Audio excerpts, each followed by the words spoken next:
ಕಳೆದ 20 ವರ್ಷಗಳಿಂದ organic farming ಮಾಡ್ತಾಯಿದ್ದೀವಿ ಮಾದರಳ್ಳಿಲಿ.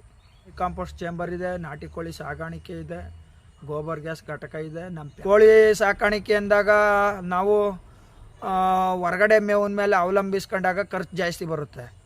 ಐಟಿ ಜೀವನಕ್ಕಲ್ಲ, ಒಂದು ರೈತ ಕುಟುಂಬ ಹೆಂಗೆ ಜೀವನ ಮಾಡಬೇಕು ಆ ಜೀವನಕ್ಕಾಗುವಷ್ಟು ಇಲ್ಲಿ ಆದಾಯ ಇನ್ಕ್ರೀಸ್ ಇದೆ. ಅದೇ ಓನ್ ಮಾರ್ಕೆಟು, ಬೆಳೆನೂ ನಮ್ಮದೇ, ಬೆಲೆನೂ ನಮ್ಮದೇ. ಬೆಳೆ ಬೆಳೆಯೋರು ನಾವೇ, ಬೆಲೆ ನಿರ್ಧರಿಸೋರು ನಾವೇ. ಮೊದಲಿಗೆ ನಾನು ನಮ್ಮ ಪೂಜ್ಯ ಗುರುಗಳಾದ ಸುಭಾಷ್ ಪಾಳೇಕರ್ ಅವರು ಮತ್ತು ನಮ್ಮ ಜಲತಜ್ಞ ಗುರುಗಳಾದಂಥ ಚೋಳೂರು ವೆಂಕಟೇಶಣ್ಣವ್ರಿಗೆ ಅಭಿನಂದನೆಗಳನ್ನ ಸಲ್ಲಿಸ್ತೀನಿ. ನಾವು ಕಳೆದ 20 ವರ್ಷಗಳಿಂದ ಆರ್ಗ್ಯಾನಿಕ್ ಫಾರ್ಮಿಂಗ್ ಮಾಡ್ತಾಯಿದ್ದೀವಿ ಮಾದರಳ್ಳಿಲಿ. ಈ ಒಂದು 10 ಕುಂಟೆ ಪ್ರದೇಶ ಏನು ಈಗ ನೀವು ನೋಡ್ತಾ ಇದ್ದೀರಿ, ಇದನ್ನು ನಾನು ಪ್ರಯೋಗಾಲಯವಾಗಿ ಇಟ್ಕೊಂಡಿದ್ದೀನಿ. ಇದನ್ನ ಲ್ಯಾಬ್ ಥರ ಅಂತ ಅಂದ್ಕೊಳ್ಳಿ. ಇದರಲ್ಲಿ ಏನೆಲ್ಲ ಮಾಡ್ಬೋದು ಅನ್ನೋದನ್ನ ನಾನು ಈಗ ಆಲ್ರೆಡಿ ತೋರಿಸಿದ್ದೀನಿ, ನೋಡಿದ್ದಾರೆ. ಈಗಲೂ ಒಂದಷ್ಟು ಜನ ಇವತ್ತು ಕೂಡ ಬಂದಿದ್ದರು, ನೀವು ಗಮನಿಸಿದ್ದೀರಿ. ಇಲ್ಲಿ ಏನಕ್ಕೆ ಬರ್ತಾರೆ ಅಂದರೆ ಇದನ್ನು ತಗೊಂಡೋಗಿ ಅವರ ಒಂದು ಫೀಲ್ಡಲ್ಲಿ ಜೋಡಿಸ್ಬೇಕು ಅನ್ನೋ ಉದ್ದೇಶದಿಂದ ಬರ್ತಾರೆ. ಇಲ್ಲೇನೋ ಒಂದು ಮಾಹಿತಿ ಇರ್ಬೋದು ಅಂತ. ಅದಕ್ಕೆ ಧಕ್ಕೆ ಆಗ್ದಂಗೆ ನಾವು ಇಲ್ಲಿ ವ್ಯವಸ್ಥೆ ಮಾಡಿದ್ದೀವಿ. ಅಲ್ಲಿ ಈಗ ಬಂದು ಅಲ್ಲಿ ನೀವು ಸ್ಟಾರ್ಟಿಂಗಿಂದ ನೋಡಿರಲ್ಲ, ಅದು ಮನೆ ಜಾಗ ಬಂದು ಒಂದು 10 ಕುಂಟೆ ಇದೆ.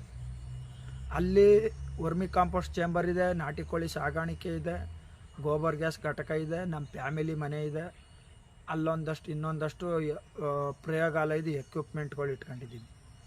ಅವು ಅಲ್ಲದೆ ಇದು ಬಂದು 1/4 ಎಕರೆ ಇದೆ. ಇಲ್ಲಿ ಈ 1/4 ಎಕರೆಯಲ್ಲಿ ಬಂದು ನಾವು ಬಾಳೆ ಇದೆ, ಪರಂಗಿ ಇದೆ, ಮರಗೆಣಸಿದೆ, ಸುವರ್ಣಗೆಡ್ಡೆ ಇದೆ, ಕಾಫಿ ಇದೆ, ಸೀಬೆ ಗಿಡ ಇದೆ, ಅಡಿಕೆ ಮರಗಳಿವೆ, ತೆಂಗಿನ ಮರಗಳಿವೆ, ಕರ್ಬೇವಿನ ಮರಗಳು ಇವೆ, ಬದನೆ ಗಿಡ, ಹಿಂಗೆ ಸುಮ್ಮನೆ ನಾನಾ ಥರ ಬೇಲಿಗಳಲ್ಲೂ ಕೂಡ ಇದಿದೆ. ಹಿಂಗೆ ಎಲ್ಲ ಥರದ ಬೆಳೆಗಳು ಅದೇ. ಜೊತೆಗೆ ಕೋಳಿಗೆ ಮೇವು ಹಾಕೊಂಡಿದ್ದೀವಿ. ಎಲೆಗೆಣಸು, ಇದು ಸಿಹಿಗೆಣಸು, ಮರಗೆಣಸು, ಬದನೆ ಗಿಡ ಅದ, ಪರಂಗಿ ಗಿಡಗಳವೆ, ತೊಗರಿ ಗಿಡಗಳು ಹಾಕೊಂಡಿದ್ದೀವಿ ಆಡದ ಮೇವಿಗೆ. ಇಲ್ಲಿ ಮನೆಗೆ ಒಂದು ವಿಳ್ಳೆದೆಲೆ ಬಳ್ಳಿ ಹಾಕೊಂಡಿದ್ದೀವಿ. ಅಲ್ಲೇ ಸೀತಾಫಲ ಗಿಡ ಇದೆ, ಸುತ್ತ ಸೀಬೆ ಗಿಡಗಳವೆ, ರಾಮಫಲ, ಹಿಂಗೆಲ್ಲ ಗಿಡಗಳು ಹಾಕೊಂಡಿದ್ದೀವಿ. ಇಲ್ಲಿ ಸೊಪ್ಪು ಬೆಳೀತಾ ಇದ್ದೀವಿ. ಈಗ ವೆರೈಟಿ ಸೊಪ್ಪು ನೋಡ್ರಿ. ಇದು ಬಂದು ದಂಟು, ಇದು ನಾಟಿ ದಂಟು, ಇದು ಪಾರಮ್ ದಂಟು, ಇದು ಬಂದು ದಂಟು, ಇದು ಬಿಳಿ ದಂಟು, ಇದು ಮೂಲಂಗಿ, ಇದು ಅಲಸಂದೆ. ಈ ಥರ ಇಲ್ಲಿ ಸೊಪ್ಪು ಅಂದರೆ ಪಾಲಕ್ಕು, ಮೆಂತ್ಯ, ಕೊತ್ತಂಬರಿ, ಸಬ್ಸಿಗೆ, ಮೆಂತ್ಯ, ದಂಟು ಎಲ್ಲ ಚೆಲ್ಲಿದ್ದೀವಿ. ಕಾರಣ ಯಾಕೆ ಅಂದರೆ ಕೋಳಿ ಬಿಡೋಕ್ಕೆ. ಈ ಕೋಳಿ ಸಾಕಾಣಿಕೆ ಅಂದಾಗ ನಾವು ಹೊರಗಡೆ ಮೇವಿನ ಮೇಲೆ ಅವಲಂಬಿಸ್ಕೊಂಡಾಗ ಖರ್ಚು ಜಾಸ್ತಿ ಬರುತ್ತೆ. ಅದಕ್ಕೋಸ್ಕರ ಏನು ಮಾಡಿದ್ದೀವಿ ಅಂದರೆ ನಾವು ಇಲ್ಲಿ ಕೋಳಿಗೆ ಅಂತಲೇ ಮೇವು ಬೆಳೆಸಿದ್ದೀವಿ. ಇಲ್ಲಿ ಇದು 2 ಭಾಗ ಮಾಡ್ಕೊಂಡಿದ್ದೀವಿ, ಡಿವೈಡ್ ಮಾಡ್ಕೊಂಡು ಮಧ್ಯೆ ಬಲೆ ಹಾಕ್ಕೊಂಡು. ಆ ಕಡೆ ಭಾಗದಲ್ಲಿ ಮೇಯ್ತಾ ಇದ್ದಾವೆ. ಇವಾಗ ಆ ಕಡೆ ಭಾಗದಲ್ಲಿ ಮೇದು ಮುಗಿಸಿದೆ ಇದೆ. ಈ ಭಾಗದಲ್ಲಿ ರೆಡಿ ಇದೆ. ಈಗ ಇನ್ನೊಂದು 4-5 ದಿವಸದಲ್ಲಿ ಇಲ್ಲಿ ಬಿಡ್ತೀವಿ, ಶಿಫ್ಟ್ ಮಾಡ್ತೀವಿ, ಇನ್ನೊಂದು ಸ್ವಲ್ಪ ಬೆಳೀಲಿ ಅಂತ ಸುಮ್ಮನಿದ್ದೀವಿ. ಈ 10 ಕುಂಟೆನಲ್ಲಿ ಪ್ಲಸ್ ಅಲ್ಲಿ ಮನೆ ಜಾಗ ಇರೋದು 10 ಕುಂಟೆನಲ್ಲಿ ಎಲ್ಲ ಇಲ್ಲಿ ಒಂದು ಫ್ಯಾಮಿಲಿಗೆ ಏನು ಜೀವನಕ್ಕೆ ಏನು ಸಾಕಾಗಬೇಕು ಅಷ್ಟು ಆದಾಯಕ್ಕೇನು ಕಡಿಮೆ ಇಲ್ದಂಗೆ. ಅಂದರೆ ನಾವು ಐಟಿ ಜೀವನಕ್ಕಲ್ಲ, ಒಂದು ರೈತ ಕುಟುಂಬ ಹೆಂಗೆ ಜೀವನ ಮಾಡಬೇಕು ಆ ಜೀವನಕ್ಕಾಗುವಷ್ಟು ಇಲ್ಲಿ ಆದಾಯ ಇನ್ಕ್ರೀಸ್ ಇದೆ. ಏನು ಅಂದರೆ ಬಾಳೆ ಅಂದಾಗ ಪೂರ 6 ಅಡಿಗೆ 7 ಅಡಿಗೆ ಬಾಳೆ ಹಾಕ್ಬಿಡ್ತೀವಿ. ಬಾಳೆ ರೇಟ್ ಬಿದ್ದೋಯ್ತು, ಲಾಸ್ ಆಯಿತು. ಆಗೇನು ಮಾಡ್ತೀವಿ, 10 ಕುಂಟೆಗೆ ಬಾಳೆ ಹಾಕಿದ್ದು ಲಾಸ್ ಆಯಿತು, ಸಾಲ ಬತ್ತು. ಆ ಸಾಲ ತೀರ್ಸೋಕ್ಕೆ ಬೆಂಗಳೂರಿಗೆ ಹೋಗ್ಬೇಕು, ಇಲ್ಲ ಗಾರ್ಮೆಂಟ್ಸ್ಗೆ ಹೋಗ್ಬೇಕು. ಅದ್ರ ಬದಲಿಗೆ ಇಲ್ಲಿ ಮಿಕ್ಸಿಂಗ್ ಕ್ರಾಪ್ ಇದೆ, ಗುಳಿ ಬಾಳೆ ಇದೆ, ಪರಂಗಿ ಇದೆ.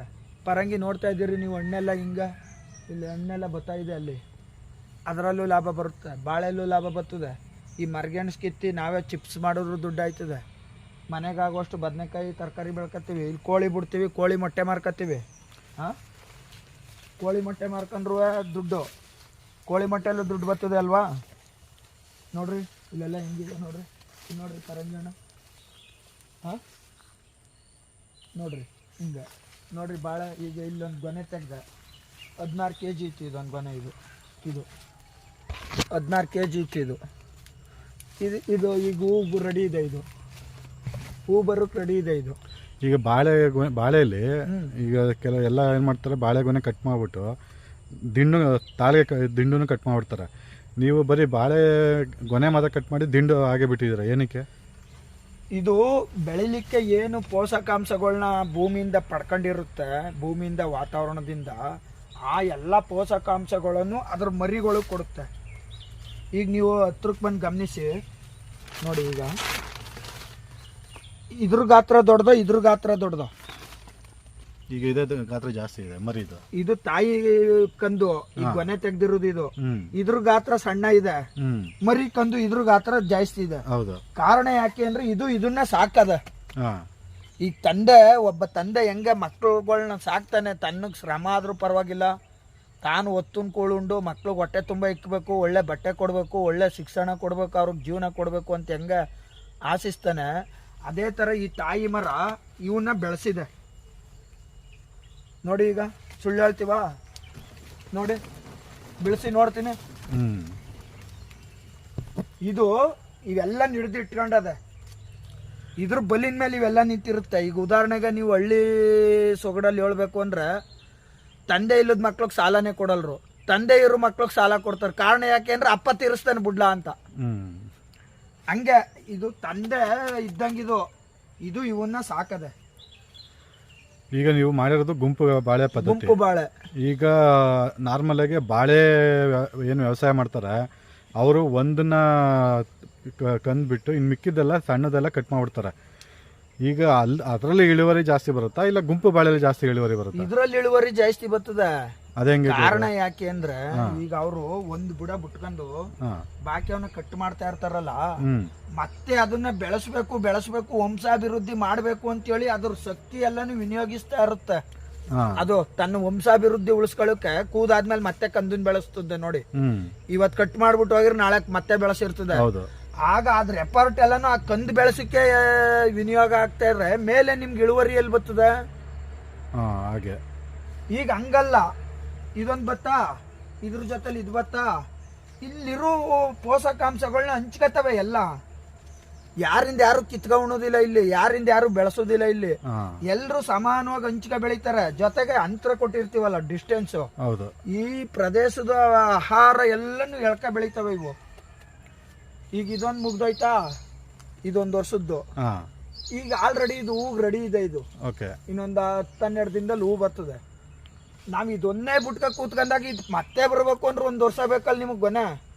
ಅಲ್ಲಿ ಗಂಟೆ ನಮ್ಗೆ ಏನ್ ಬೆನಿಫಿಟ್ ಆಯ್ತದೆ, ಏನ್ ಆದಾಯ ಐತದು ನಮ್ಗೆ ಅಂದ್ರೆ? ಈಗ ಗೌಡ್ರ, ಈಗ ನೀವು ಗುಂಪು ಬೆಳೆ ಪದ್ಧತಿ ಮಾಡ್ತಿದ್ರ ಸರಿ, ಈಗ ನೀವು ಅದ್ರ ಬರೋ ಮರಿಗಳು ಎಲ್ಲಾನು ಬಿಡ್ತೀರಾ, ಇಲ್ಲ ನೀವು ಒಂದು ಅಂದಾಜಲ್ಲಿ ಇಷ್ಟು ಸಂಖ್ಯೆ ಅಂದಾಜಲ್ಲಿ 1 7 8 10 ಬಿಟ್ಕತ್ತೀವಿ, ಬಾಕಿ ಅವನ್ನ ತೆಗಿತೀವಿ.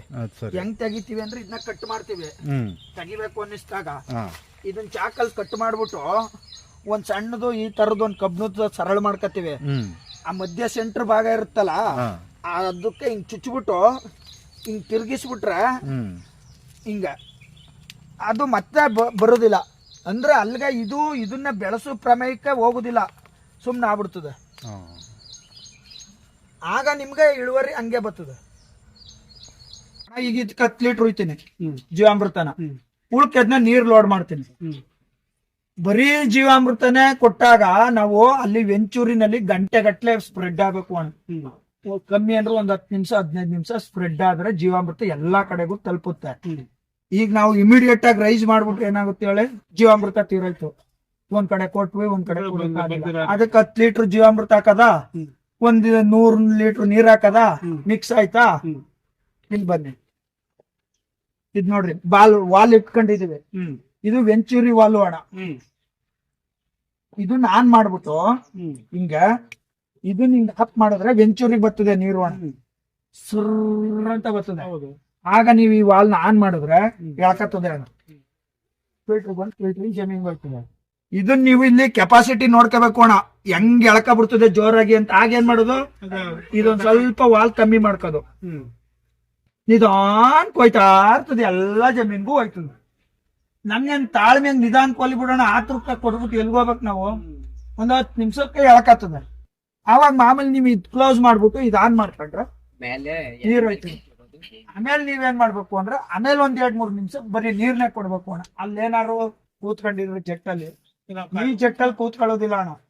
ಆಮೇಲೆ ಇವಾದ್ರೆ ಕೂತ್ಕೊಂಡಿರ್ತದ ಅದು ಡಿಸ್ಚಾರ್ಜ್ ಆಗ್ಬಿಡ್ಬೇಕು. 1-2 ನಿಮಿಷ 3 ನಿಮಿಷ ಎಕ್ಸ್ಟ್ರಾ ನೀರು ಕೊಟ್ಟರೆ ಮುಗೀತು. ಎಷ್ಟು ಕೆಲಸ. ಲಿಕ್ವಿಡ್ 1 ಲೀಟ್ರ್ ಬಾಟ್ಲಲ್ಲಿ ಕೊಡ್ತಾರೆ. 1 ಲೀಟ್ರನ್ನ 1 ಲೀಟ್ರಿಗೆ 200 ರೂಪಾಯಿ ಚಾರ್ಜ್ ಮಾಡ್ತಾರೆ ಅಣ್ಣ. ತಗೊಳ್ಳಿ, ಇಂಥದ್ದೊಂದು ಡ್ರಮ್ಗೆ ಹಾಕೊಳ್ಳಿ. 100 ಲೀಟ್ರು ಇದು 50 ಲೀಟ್ರ್ ನೀರು ಹಿಡಿತದೆ.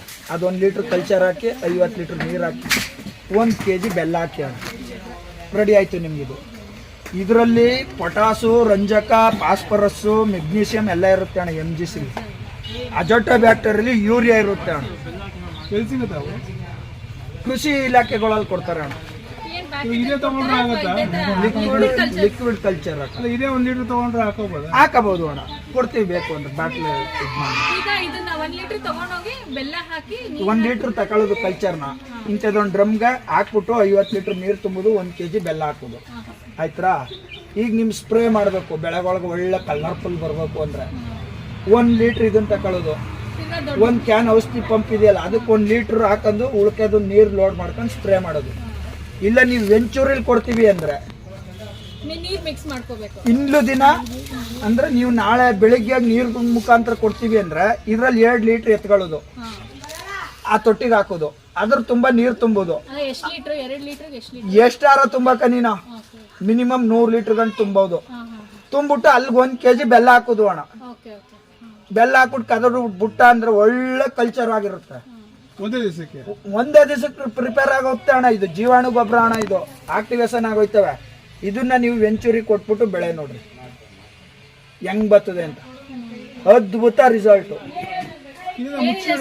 ಮುಚ್ಚಿಡ್ಬೇಕು ಅಣ್ಣ, ಮುಚ್ಚಲಿಲ್ಲ ಅಂದ್ರೆ ಹುಳ ಬರುತ್ತೆ ಅಣ್ಣ. ಏನು ಆಗೋದಿಲ್ಲ ಅಣ್ಣ. ಇದು MGC ಅಕ್ಕ, ಇದು ಅಜೋಟೋ ಬ್ಯಾಕ್ಟರ್. ಅಂದ್ರೆ ಇದು ಯೂರಿಯಾ ಏನ್ ಕೊಟ್ಟಾಗ ಬೆಳೆ ಆಯ್ತದ ಹಂಗಾಗುತ್ತೆ. ಆರ್ಗ್ಯಾನಿಕ್. ಇವೆಲ್ಲ ಸೂಕ್ಷ್ಮಾಣು ಜೀವಿಗಳು ಅಕ್ಕ. ಇವು ಗೊಬ್ಬರ ಇದಲ್ಲ, ಕೆಮಿಕಲ್ ಅಲ್ಲ, ಸೂಕ್ಷ್ಮಾಣು ಜೀವಿಗಳು. ಅಂದ್ರೆ ನಮ್ಮ ಭೂಮಿನಲ್ಲಿ ಬ್ಯಾಕ್ಟೀರಿಯಾಗಳನ್ನ ಡೆವಲಪ್ಮೆಂಟ್ ಮಾಡ್ತವೆ. ತಿರ್ಗಾ ಮಾಡ್ಕೋಬೇಕು ಅಂದ್ರೆ ನೀವು ಕಲ್ಚರ್ 1-2 ಲೀಟರ್ ಉಳಿಸ್ಕೊಳ್ಳಿ ಮುಗ್ದಾಗ ಕೊನೆಲೆ. ಅದಕ್ಕೆ ನೀರು ಲೋಡ್ ಮಾಡಿ ಬೆಲ್ಲ ಹಾಕಿ, ಬೆಲ್ಲ ಅಷ್ಟೇ ಕಂಟಿನ್ಯೂ ಇರುತ್ತೆ ನಿಮ್ಗೆ. ಜೀವಾಮೃತ ಮಾಡೋಕೆ ನಮ್ಗೆ ಆಯ್ತಾ ಇಲ್ಲ, ಹಸು ಇಲ್ಲ ಅನ್ನೋರು ಇದನ್ನ ಮಾಡ್ಕೊ ಬಳಸ್ಬೋದು. ಅಂದ್ರೆ ಇದು ಇದೇ ಕಂಟಿನ್ಯೂಟಿ ಅಂತ ಅಲ್ಲ ಅಣ್ಣ. ಮಧ್ಯ ಸಗಣಿ ಗೊಬ್ಬರ ಇವೆಲ್ಲ ಕೊಟ್ರೆ ಭೂಮಿ ಇನ್ನೂ ಸಮೃದ್ಧವಾಗಿ ಆಯ್ತದೆ. ಇದನ್ನು ಮಧ್ಯ ಕೊಡ್ತಾ ಇರೋ ಭೂಮಿ ಡೆವಲಪ್ ಆಯ್ತದೆ. ಇದನ್ನೇ ಕೊಟ್ಕೊತೀನಿ ನಾನು ಜೀವಾಮೃತ ನಿಲ್ಸ್ಬಿಡ್ತೀನಿ ಅಂದ್ರೆ ಆಗೋದಿಲ್ಲ. ಜೀವಾಮೃತದ್ದೇ ಬೇರೆ ರಿಸಲ್ಟ್ ಅಣ್ಣ, ಇದೇ ಬೇರೆ ರಿಸಲ್ಟ್. ಗೌಡ್ರಿ, ಈಗ ಈ 10 ಗುಂಟೆ ಜಮೀನಲ್ಲಿ ಯಾವ್ಯಾವ ಬೆಳೆ ಹಾಕಿದ್ದೀರಾ, ಮತ್ತೆ ನೀವು ಈ ಬಂದಿರುವಂಥ ಬೆಳೆನ ನೀವು ಯಾವ ಥರ ಮಾರ್ಕೆಟಿಂಗ್ ಮಾಡ್ತೀರಾ? ಈ 10 ಗುಂಟೆ ಜಾಗದಲ್ಲಿ ನಾನು ಮೊದಲೇ ಹೇಳ್ದಂಗೆ ಮೇನ್ ಕ್ರಾಪ್ ಬಂದು ತೆಂಗು ಅಡಿಕೆ ಇದೆ. ಸೆಕೆಂಡ್ ಕ್ರಾಪ್ ಬಂದು ಬಾಳೆ ಮತ್ತು ಪರಂಗಿ ಇದೆ. ಇನ್ನು ಅದರ್ಸ್ ಕ್ರಾಪ್ ಬಂದು ಕಾಫಿ ಗಿಡ ಇದೆ, ಸೀಬೆ ಗಿಡ ಇದೆ, ನಿಂಬೆ ಗಿಡ ಇದೆ, ಇದು ಏನು ಸೀತಾಫಲ ಇದೆ. ಜೊತೆಗೆ ಬಳ್ಳಿ ತರಕಾರಿ ಬಂದಾಗ ಬದುವಿನಲ್ಲಿ ತುಪ್ಪದೀರೆಕಾಯಿ ಇದೆ. ಈ ಥರ ವೆರೈಟಿ ಬೆಳೆಗಳಿದೆ. ವಾರ್ಷಿಕ ಬೆಳೆ, ಅರ್ಧ ವಾರ್ಷಿಕ ಬೆಳೆ, ತ್ರೈಮಾಸಿಕ ಬೆಳೆ, ದಿನದ ಬೆಳೆ ಅಂದಾಗ ಸೊಪ್ಪು ತರಕಾರಿಗಳು ದಿನದ ನಿತ್ಯ ದುಡ್ಡು ಕೊಡುವಂಥವು. 3 months ಬೆಳೆ ಅಂದಾಗ ಬದನೆ ಗಿಡ, ಇವು ಬಾಳೆ ಗಿಡಗಳು, ಈ ಗೆಣಸಿನ ಗಿಡ, ಇವೆಲ್ಲ 3 ತಿಂಗ್ಳಿಗೆ 6 ತಿಂಗ್ಳಿಗೆ ದುಡ್ಡು ಬರ್ತಾ ಇರ್ತದೆ. ವರ್ಷದ ದುಡ್ಡು ಅಂದಾಗ ನಿಮ್ಗೆ ಅಡಿಕೆ ಮತ್ತು ತೆಂಗು ವರ್ಷದ ದುಡ್ಡು ಬರುತ್ತೆ ಇನ್ಕಮ್ಮು. ಇನ್ನು ದಿನನಿತ್ಯ ದುಡ್ಡು ಅಂದಾಗ ಈಗ ಕೋಳಿ ಸಾಕಿವೆ, ಈಗ ನಿಮ್ಮ ಮುಂದ್ಗಡೆನೆ ಬಂದರು ಯಾರೋ ಒಬ್ರು ಒಂದು 30 ಮೊಟ್ಟೆ ತಕೋದ್ರು, ಅದು ದಿನದ ದುಡ್ಡು ತಾನೆ. ಅದು ದಿನದ ದುಡ್ಡೇನೆ. ಈಗ ಒಂದು ಕುಟುಂಬಕ್ಕೆ ಪ್ರತಿದಿನ 1,000 ಇನ್ಕಮ್ ಬಂದರೆ ನಾವು ಎಲ್ಲಿಗೆ ಹೋಗ್ಬೇಕು? ಬೇರೆ ಕಡೆಗೆ ಹೋಗಿ ಕೆಲಸ ಹುಡುಕಿ ಹೋಗ್ಬೇಕಾ, ಗಾರ್ಮೆಂಟ್ಸ್ಗೆ ಹೋಗ್ಬೇಕಾ, ವಾಚ್ಮ್ಯಾನ್ ಕೆಲ್ಸಕ್ಕೆ ಹೋಗ್ಬೇಕು, ಎಲ್ಲಿಗೆ ಹೋಗ್ಬೇಕು? ಪ್ರತಿದಿನ ಇನ್ಕಮ್ ಬರುವಂಗೆ ಮಾಡ್ಕೋಬೇಕು. ಈಗೇನು ಅಂದರೆ ಭತ್ತ ನೆಟ್ಬಿಡೋದು, 6 ತಿಂಗಳು ಭತ್ತ ಬರೋದು, 6 ತಿಂಗಳು ಗಂಟ ನಾವು 50,000 1 ಲಕ್ಷ ಸಾಲ ಮಾಡ್ಕೊಂಡು ತಿರುಗ್ತಾ ಇರೋದು. ಏನು ಮಾಡಿದ್ದಿಲ್ಲ ಅಂದ್ರೆ ಭತ್ತ ನೆಟ್ಟಿವ್ನಿ, ಏನು ಊರು ಸುತ್ತಾ ಇರ್ತಾನೆ. ಭತ್ತದ ರೈಟ್ ಬಿದ್ದೋಯ್ತು ಅಂದಾಗ 1 ಲಕ್ಷ ದುಡ್ಡು ಸಾಲ ಮಾಡಿರ್ತಾನೆ, ಆ ದುಡ್ಡು ತೀರ್ಸೋಕ್ಕಾಗಲ್ದು. 50,000 ಸಾಲ ಮೈ ಮೇಲೆ ಬಂದಿರ್ತದೆ. ಅದು 50,000 ಸಾಲ ತೀರ್ಸೋಕೆ ಇವನು ಮತ್ತೆ 2,000 ಸಾಲ ಮಾಡ್ತಾನೆ, ಇಲ್ಲ ಅಂದರೆ ಬೇರೆ ದಾರಿ ಹುಡುಕತ್ತಾನೆ. ಅದ್ರ ಬದಲಿಗೆ ಈ ಥರ ದಿನನಿತ್ಯ ದುಡ್ಡು ಬರ್ತಾ ಇರಬೇಕು. ಆವಾಗ ಮಾತ್ರ ಕೃಷಿ ಕುಟುಂಬ ಉಳ್ಕೊಳ್ಳಿಕ್ಕೆ ಸಾಧ್ಯ. ಈಗ ಮೇಕೆಗಳವೆ, ಯಾವಾಗಲೂ ಒಂದಿನ ಹಬ್ಬ ಮಾಡ್ತೀವಿ ಅಂದ್ರೆ ಮೇಕೆ ಕುಯ್ಕೋಬೋದು, ಆ ದುಡ್ಡು ನಮ್ಗೆ ಉಳಿತಾಯ ಆಯ್ತಾ. ಇಲ್ಲ ಮರಿ ಆಗ್ತು ಅಂದ್ರೆ ಮಾರ್ಕೋಬೋದಾ, ಅದು 6 ತಿಂಗಳು 3 ತಿಂಗಳು ದುಡ್ಡು ಅಲ್ಬೋದು. ಅಂದರೆ ನೀವು ಹೇಳ್ತಿರೋದು ಸಮಗ್ರ ಕೃಷಿಯಲ್ಲಿ ಪ್ರತಿಯೊಂದನ್ನು ನಾವು ಮಾಡಬೇಕು, ಪ್ರತಿಯೊಂದು ಇರಬೇಕು. ಜೊತೆಗೆ ಮಾರುಕಟ್ಟೆ ಸ್ವಂತನೇ ಇರಬೇಕು. ಈಗ ನಮ್ಮದು ಮಾರುಕಟ್ಟೆ ಸ್ವಂತ ಇದೆ. ಮಂಡ್ಯದಲ್ಲಿ ಬಯಲು ಸೀಮೆ ಸಾವಯವ ಕೃಷಿಕರ ಸಂಘ ಅನ್ನೋದು ಕಾನ್ಸೆಪ್ಟಲ್ಲಿ ಅಂಗಡಿ ಮಾಡಿದ್ದೀವಿ. Dharmashree opposite Kallahalli APMC ರಸ್ತೆನೆಲ್ಲ. ಅಲ್ಲಿ ಪ್ರತಿನಿತ್ಯ ಇರುತ್ತೆ. ನಾವು ಬೆಳೆದಂಥ ಪ್ರಾಡಕ್ಟ್ನ ಅಲ್ಲಿ ತಗೋಗಿ ಮಾರ್ತೀವಿ. ಹಂಗೂ ಉಳ್ದಂಥದ್ದನ್ನ ವಾರದಲ್ಲಿ 2 ದಿನ DC ಆಫೀಸ್ ರಸ್ತೆಯಲ್ಲಿ ಸಂತೆ ಅಂತ ಮಾಡ್ತೀವಿ, ಸಾವಯವ ಸಂತೆ ಅಂತ. ಅಲ್ಲೂ ಮಾರ್ಕೋತೀವಿ. ನಮ್ಮದೇ ಓನ್ ಮಾರ್ಕೆಟು. ಬೆಳೆನೂ ನಮ್ಮದೇ, ಬೆಲೆನೂ ನಮ್ಮದೇ. ಬೆಳೆ ಬೆಳೆಯೋರು ನಾವೇ, ಬೆಲೆ ನಿರ್ಧರಿಸೋರು ನಾವೇ. ಇಲ್ಲಿ ಇವ್ರದ್ದೇನಾಯ್ತದೆ ಅಂದರೆ ಬೆಳೆ ಇವ್ರು ಬೆಳೀತಾರೆ, ಬೆಲೆನ ಯಾರೋ ನಿರ್ಧಾರ ಮಾಡ್ತಾರೆ. ಏನು ಮಾಡ್ತಿದ್ರ ಇದೆಲ್ಲ ಸಾವಯವ ಆರ್ಗ್ಯಾನಿಕ್ ಪ್ಯೂರ್ ಆರ್ಗ್ಯಾನಿಕ್ ಕೃಷಿ. ಎಷ್ಟು ವರ್ಷದಿಂದ ನೀವು? 20 ವರ್ಷ ಆಯ್ತು. ನಾವು 20 ವರ್ಷದಿಂದ ಮಾಡ್ತಾ ಇದೀವಿ ಆರ್ಗ್ಯಾನಿಕ್ ಫಾರ್ಮಿಂಗ್. ನಿಮ್ಗೆ ಯಾರು ಹೇಳ್ಬೇಕಾಗಿಲ್ಲ, ಭೂಮಿನೇ ಹೇಳುತ್ತೆ ನಿಮ್ಗೆ. ಹೌದು, ಇವ್ನು ಮಾಡ್ತಾ ಇದ್ದಾನ ಇಲ್ವಾ ಅಂತ ನೀವು ಭೂಮಿ ನೋಡಿ ನಿರ್ಧಾರ ಮಾಡ್ಬಿಡ್ಬೋದು. ನೋಡಿ ಇಲ್ಲೆಲ್ಲ ಹೆಂಗಿದೆ. ಸುಮ್ಮನೆ ಇವೆಲ್ಲ ಏನು ಸುಮ್ಮನೆ ಗುಡಿ ಹಾಕಿದಾವ ಇಲ್ಲಿ? ಸುಮ್ಮನೆ ಹುಚ್ಚು ಬಂದು ಗುಡಿ ಹಾಕಿದಾವ ಇಲ್ಲಿ? ಹುಚ್ಚು ಬಂದು ಗುಡಿ ಹಾಕಿದಾವ. ಇದು ನೋಡ್ರಿ ಬಾಳೆ ಬೇರಿದು. ನೀವು ತಕೋಗಿ ಬುಡದಲ್ಲೇ ಕೊಡಬೇಕು ಗೊಬ್ಬರವ. ಬುಡದಲ್ಲೇ ಕೊಡಬೇಕು. ನೀರು ಅಂತಿರಲ್ಲ ನೋಡ್ರಿ, 5 ಅಡಿ ಇಲ್ವಾ? ಬಾಳೆಯಿಂದ ಇಲ್ಗ 5 ಅಡಿ ಇಲ್ವಾ ಸರ್? ಹೌದೌದು. ಇಲ್ಲಿ ಬೇರೆದೆ ನೋಡ್ರಿ. ಇಲ್ಲಿರು ನೀರು ಪೋಷಕಾಂಶನ ತಕತ್ತದ. ಅಕ್ಕಿ ಅದು ಅಲ್ಲಿ ತಾಳಲ್ಲಂಗ್ ದಪ್ಪ ಆಗುದು ನಿಮ್ಗೆ. ಈಗ ಇಲ್ಲಿ ಕೊಡ್ರಿ. ನಿಮ್ಮ ಇನ್ನೂ ಟೆಕ್ನಾಲಜಿ ಗೊತ್ತಿಲ್ಲ ನಿಮ್ಗೆ. ಇಲ್ಲಿ ಆಹಾರ ನಡೀದು ಪೋಷಕಾಂಶ ಹೀರ್ಕೊರೋದು ಪ್ಲೋಟೋ ಸಿಂಥೆಟಿಸ್ ಅಂದ್ರೆ ಪತ್ರ ಹರಿತಿನ ಮೂಲಕ ಆಹಾರ ತಯಾರು ಮಾಡಿ ಪ್ರತಿ ಚದರಡಿಯಲ್ಲೇ ಇಂತಿಷ್ಟು ಅಂತ ಕಾರ್ಬೋಹೈಡ್ರೇಟ್ ರೆಡಿ ಮಾಡಿ ಸಸ್ಯಗಳು ಕೊಡೋದು. ಈಗ ನಾವು ಬುಡಕ್ ನೀರು ಕೊಡ್ತಾ ಇದೀವ ನೋಡಿ, ಅಲ್ಲದೆ ಜೆಟ್ಟು ನೋಡಿ, ನೀವೇ ನೋಡ್ತಾ ಇದ್ದೀರಿ. ಅಲ್ಲಿಂದ ನೀರು ಇಲ್ಲಿಗೆ ಆರ್ತಾ ಇದೆ. ಈ ಸ್ಥಳದಲ್ಲಿರೋ ನೀರು ಮತ್ತೆ ಪೋಷಕಾಂಶನ ಅದು ಎಳ್ಕ ಬದುಕ್ತಾ ಇದೆ ನೋಡ್ರಿ. ಸುಳ್ಳು ಹೇಳ್ತಾ ಇದೀವ? ಬುಡದಲ್ಲಿ ನೀರು ಕೊಟ್ಟಿದೀವ ನೋಡಿ. ಬುಡದಲ್ಲಿ ಒಣ ಪ್ರದೇಶ ಇಲ್ವಾ? ಬನ್ನಿ ನೋಡಿ, ಇಲ್ಲಿ ನೀರಾಗಿದ್ದದಿಲ್ಲಿ ನೋಡಿ. ಇಲ್ಲಿ ನೀರಾಗಿದ್ದದಿಲ್ಲಿ ನೀರಿದ್ದದ್ ನೋಡಿ. ಇಲ್ಲಿ ಇಲ್ಲಿ ನೋಡಿ ಬೇರೆ ಎಲ್ಲ ಐತದ್ ನೋಡ್ರಿ. ಆಹಾರ ಹುಡಿಕಂದು ಇಲ್ಲಿ ನೋಡ್ರಿ. ಇಲ್ಲಿ ಸುಳ್ಳು ಹೇಳ್ತೀವ ನೋಡಿ. ಇದು ಬೇರೆ ನೀರು ಗೊಬ್ಬರ ಹುಡಿಕ ಅಲ್ಲಿ ಹೋಯ್ತಾ ಇದೆ ಆ ಕಡೆಗ.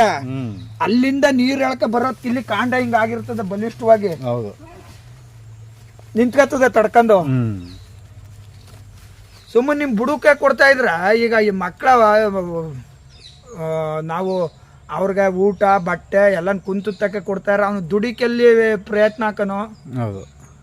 ಅದೇ ಅವನ್ನ ದುಡಿಕ ಏನೋ ಒಂದ್ ಮಾರ್ಗ ಹಾಕೊಟ್ರೆ ಅವನ್ನೆಲ್ಲ ಬದುಕ್ಬೇಕು ಅಂತ ಹುಡಿಕಂದು ಅವ್ನ ಜೀವನ ಅವ್ನು ರೂಪಿಸ್ಕತ್ತಾನೆ. ಜೀವಾಮೃತ ಹೆಂಗ್ ಕೊಡ್ತೀರಾ ಇದಕ್ಕೆ? ಜೀವಾಮೃತ ಎಲ್ಲ ನಾವು ಈಗ ವೆಂಚೂರಿಲೇ ಕೊಟ್ಬಿಡ್ತೀವಿ. ವೆಂಚೂರಿ ಮುಂಚೆ ಯಾವ ತರ ಕೊಡ್ತಿದ್ರೆ? ಕೈಯಿಂದ ಕೊಡ್ತಿದ್ವಿ. ಕೈಯಿಂದ ಕೊಟ್ಟಾಗ ಹೆಂಗೆ ಅಂದ್ರೆ ಈಗ 200 ಲೀಟರ್ ಜೀವಾಮೃತ ಒಂದ್ ಎಕರೆಗೆ ಸಾಕು ಅಂತ ನಮ್ ಗುರುಗಳು ಹೇಳ್ತಾರೆ. 200 ಲೀಟರ್ ಜೀವಾಮೃತ ಅಂದಾಗ ನಾವೇನ್ ಮಾಡ್ತೀವಿ, ಇಲ್ಲಿ ಬುಡು ಕುಯ್ಕೊಯ್ತಿದ್ವಿ. ಆಗ ಇಲ್ಲೂ ಇದು ಅಲ್ಲೂ ಇದು ಅಲ್ಲೂ ಇದು ಹಂಗೆ. ಈಗ ನಾವು ವೆಂಚೂರಿಲಿ ಕೊಡ್ತೀವಲ್ಲ, ಪೂರ್ತಿ ಜಮೀನ್ಗೆಲ್ಲ ಕೊಡ್ತೀವಿ. ಅವ್ಯವ ಕೃಷಿಗೆ ಬರ್ತಾ ಇರೋದು ಯಾಕೆ ಅಂದ್ರೆ ಕೃಷಿ ಮೇಲಿನ ಒಂದು ಖರ್ಚನ್ನ ಕಡಿಮೆ ಮಾಡಬೇಕು ಅಂತ. ಮತ್ತೆ ನೀವು ಒಳಸುರಿ ತಂದಾಕ್ದಾಗ ಎಲ್ಲಿ ಖರ್ಚು ಕಮ್ಮಿ ಆದದು. ನಾವು ಬೆಳೆಗಲ್ಲ ಗೊಬ್ಬರ ಕೊಡ್ಬೇಕಾಗಿರೋದು, ಬೆಳೆಗಲ್ಲ ಭೂಮಿಗೆ. ನಾವು ಮಗುಗೆಲ್ಲ ಆರೈಕೆ ಮಾಡ್ಬೇಕಾಗಿರೋದು. ತಾಯಿಗೆ ಆರೈಕೆ ಮಾಡಿ ತಾಯಿ ಚೆನ್ನಾಗಿದ್ರೆ ಮಗು ಸಮೃದ್ಧವಾಗಿರ್ತದೆ. ಈಗ ತಾಯಿಗೆ ಆರೈಕೆ ಮಾಡ್ದೇನೆ ಮಗ ಹುಟ್ಟ ಮೇಲೆ ನಾವು ಅದಕ್ಕೆ ಗ್ಲೂಕೋಸು, ಎನರ್ಜಿ, ಹಾರ್ಲಿಕ್ಸು, ಬೋರ್ನ್ವಿಟಿ ಎಲ್ಲ ಪುಷ್ ಮಾಡಿದ್ರೆ ಅದ್ರಲ್ಲಿ ಪ್ರಯೋಜನ ಇದ್ದದ? ತಾಯಿಯಿಂದ ಏನು ತಾಕತ್ ಹುಡ್ತದೆ ಆ ಮಗುನೇ ಮಗು. ಹೌದು, ಅಬ್ಸರ್ವ್ ಮಾಡಿ ನೋಡಿ. ಹಂಗೆ ನಾವು ಬೆಳೆನೆಲ್ಲ ಬೆಳೆಸ್ಬೇಕಾಗಿರೋದು, ಭೂಮಿನ ಬೆಳೆಸ್ಬೇಕು. ನಾವು ಅಂತ್ಕಂದು ಅಲ್ಲೆಲ್ಲ ನೋಡ್ಬೇಕಾಗಿರೋದು. ಬಕ್ಕಂದು ನನ್ನ ಭೂಮಿ ಹೆಂಗಿದದು, ಭೂಮಿಗೆ ನಾನು ಏನು ಕೊಟ್ಟಿದ್ದಾನೋ, ತಾಕತ್ತಾಗಿರೋ ಗೊಬ್ಬರ ಏನು ಕೊಟ್ಟಿದ್ದಾನೋ, ಏನು ವಿಷಮುಕ್ತ ಗೊಬ್ಬರ ಕೊಟ್ಟಿದ್ದಾನೋ, ಆಹಾರ ಕೊಟ್ಟಿದ್ದಾನೋ, ಭೂಮಿನ ನೋಡಿದ್ರೆ ಆಮೇಲೆ ಅಲ್ಲೇ ಅವಳೇ ತೋರಿಸ್ತಾಳೆ. ನೋಡೋ ನೀನು ಕೊಟ್ಟಿದ್ದಕ್ಕೆ ನಾನು ಪ್ರತಿಫಲವಾಗಿ ಅಲ್ಲಿ ಕೊಟ್ಟಿನಿ ನೋಡು, ಕಡ್ಕೋ ಅಂತ ತೋರಿಸ್ತಾಳೆ. ಕಿತ್ಕೋ, ಮಾರ್ಕೋ ಅಂತ ತೋರಿಸ್ತಾಳೆ. ನೀನು ಅಲ್ಲಿ ಕೊಡನೆ ಒಂದು ಕಂಪ್ನಿ ಆಗ್ಬಿಟ್ಟದೆ. ಕೃಷಿ ಕಂಪ್ನಿ ಆಗ್ಬಾರ್ದಾಗಿತ್ತು, ಆರೋಗ್ಯದ ಖಜಾನೆ ಆಗ್ಬೇಕಾಗಿತ್ತು. ಈಗ ಕಂಪ್ನಿ ಖಜಾನೆ ಆಗ್ಬಿಟ್ಟದೆ. ಕಂಪ್ನಿ ಅಂದ್ರೆ ಔಷಧಿ ಕಂಪ್ನಿಗಳು. ಮೂಲ ಕಾರಣ ಕೃಷಿ.